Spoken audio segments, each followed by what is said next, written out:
Күн шерфініз қайырлы olsun саатлерде 15:30 эфирде заман. Бүгін Қырмыжғалының 833 күні кетмекте. Бұл саатқа olған хаберлерінен таныш етмеге азырмыз. 5 күн евелсі ғайып болған Джохар Милисановның жесеті тапылған. Бұл ақта ұқы қорчалайжы Зайыр Смедляев білдірді. Оның сөздеріне көре жесетіні та бір қач күн евелсі құртарыжылар Ялта регионында тапқан. Бұл күнге жесетіні моргта тұтқанлар. Олған малыматқа көре Милисанов қаядан қопқан. 19 ясылы Джохар Ахмеджете ерлешкен КФУ-ның туризм бөлігінің студенті еді. 5 күн евелсі о ятақханеден кетіп, ойледе қайтмады. Назад горными спасателями в Ялтинском регионе. Скорее всего, Джохар сорвался со скалы, он находился в морге. В настоящее время мать там с родственниками были в морге, провели опознание. К сожалению, такая печальная новость.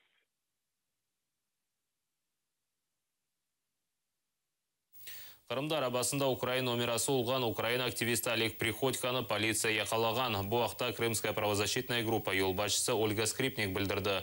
Вақия Туневын сақшырында олған. Себебі Санке Приходько арабасының Украина номерасыны Рус номерасына дейінгіштірмеген. Яқаланғанға 3 күн девамында обстетутов мұддеті белгіленген. Ұқы құрчалайжылар яқалануының инжелеклерін огренелер.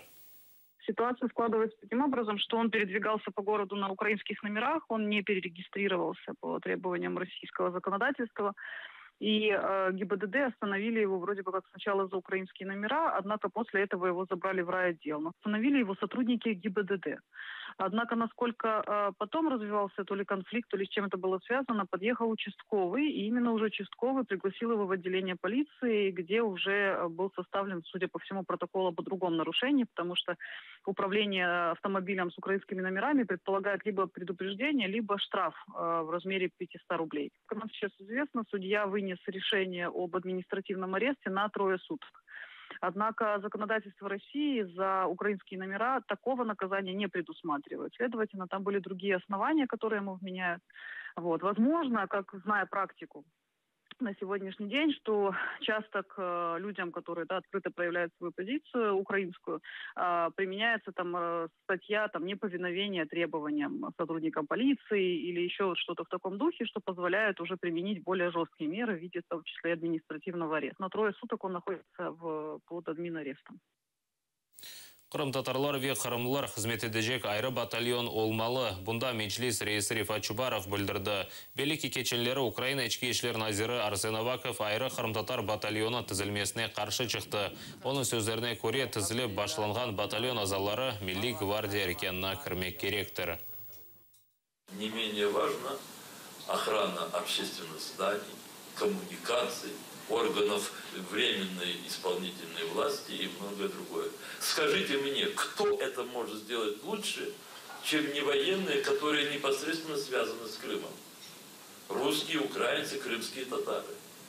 Эта идея получила крымско-татарский батальон, потому что она начиналась с некоторых других мотиваций, и тоже вполне объективно существующих.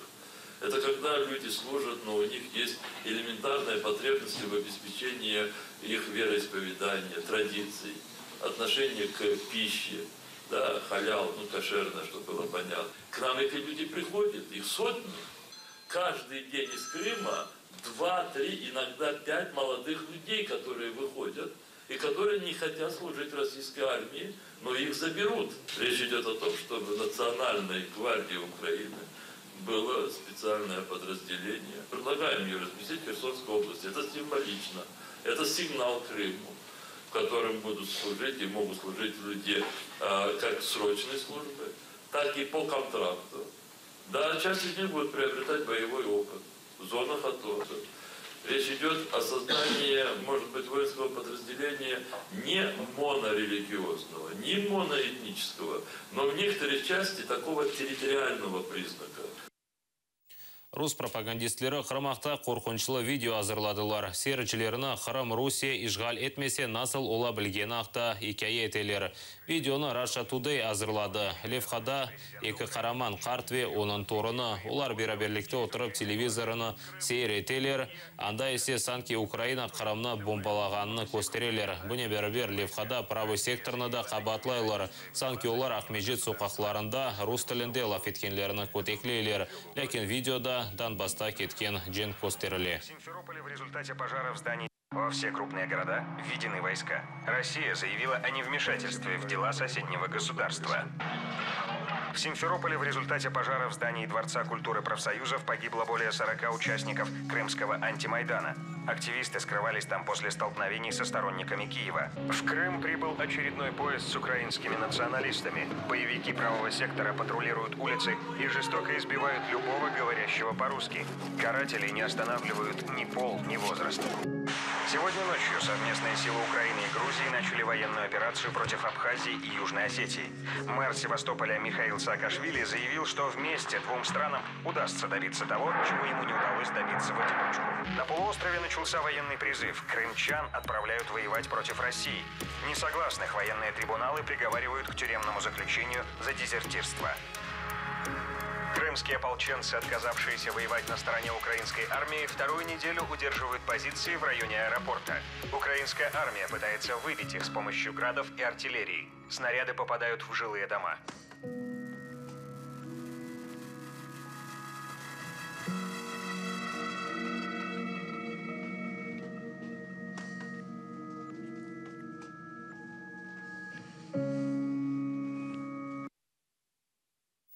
Қырымда шетелден кетірілген алмаве портақалларына комдылер. Бұл ақта Роскомнадзорының Қырымдаки бөлігі білдіре. Тешкөрулер нәтижесінде 15 тонна полониялы алма тапқанлар ве 156 кило испаниялы портақал. Оларны ярымадаға қанунсыз кетіргенлері үшін чөпілік мейданада комдылер. Белеки бөле санкцияларны Кремль Қырым ишғалыны танымастан санкция кірсеткен девлетлерге жевап оларақ кірсетті. Кечкен сене девамында шетелден кетірілген 100 тонна мейва ве себзе yok etілді.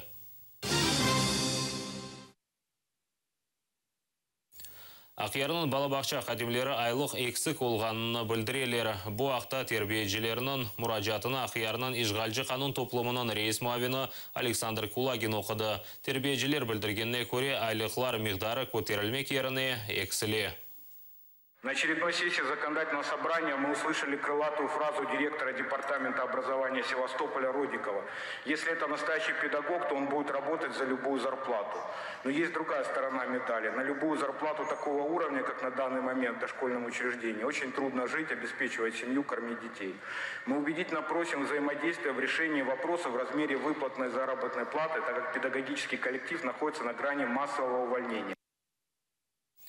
Белі қырымтатар бестекера Мерзия Халитова Киевте өз юбилей концертыны кечірді. Иджадында бестекер қырымтатар халқының тарихыны ачықлады. Тақдим етілген 2 камералы симфонияда милли нағмелер янғырады. Мерзия Халитова шарқ ве ғарып медениетіні бірлештіре. О халық нағмелеріні земаневи шекілдеве музыка техникасыны қошып ішлете. Оның иджады келгенлеріні айретте қалдырды.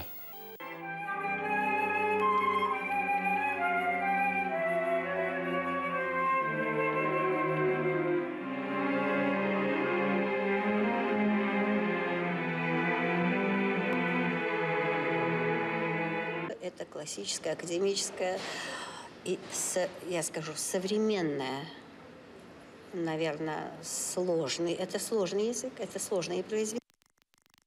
Но моя музыка, она зиждется на крымско-татарской почвенности. У меня в 2 симфониях использованы крымско-татарские народные темы. Из песен народных темы использованы. Поэтому даже не музыкант, он сразу слышит родное. Интонационно она полностью связана з кримсько-татарським фольклором.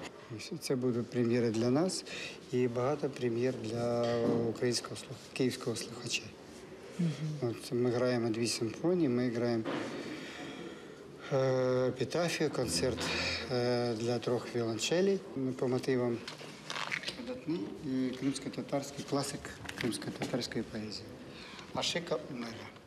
В ее музыке, в классической, звучат именно наши крымско-татарские народные мотивы. Вот. И слушая здесь, в Киеве, эту музыку, как-то она нас сближает с нашим Крымом, крымско-татарским. Бұсатқа олған сонки хаберіміз еді сілерге ейкөнлер тілейм. 17:30-да Украин тілі хаберлерінен Ескендер Меметовны қаршыланыз. Дайма атырылы олыныз. Көрішмек үзіре.